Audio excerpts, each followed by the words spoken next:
आताची व्यवस्था 60 सेकंदात या सिरीजमध्ये आपले स्वागत आहे। आजचा प्रश्न, ग्रामपंचायत आणि जिल्हा परिषद यांच्यामध्ये काम करणारी संस्था कोणती असते माहिती आहे का? उत्तर आहे पंचायत समिती। ही तालुका स्तरावरील स्थानिक स्वराज्य संस्था आहे। ती ग्रामपंचायती आणि जिल्हा परिषद यांच्यातील दुवा म्हणून काम करते आणि तालुक्याच्या विकासासाठी विविध योजना राबवते। पंचायत समितीबद्दल 10 महत्त्वाच्या गोष्टी। पंचायत समिती ही तालुका स्तरावरील स्थानिक स्वराज्य संस्था आहे।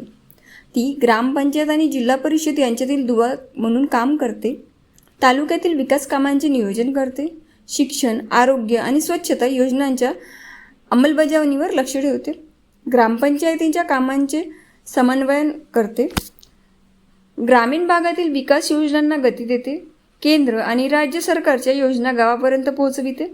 पंचायत समितीचा प्रमुख सभापती असतो। पंचायत समितीच्या प्रशासकीय प्रमुख गट विकास अधिकारी म्हणजेच BDO असतो। तालुक्याच्या सर्वांगीण विकासात महत्त्वाची भूमिका बजावते। याबद्दल इंटरेस्टिंग फॅक्ट म्हणजेच एका तालुक्यातील अनेक ग्रामपंचायतीचे काम पंचायत समितीमार्फत समन्वयित केले जाते।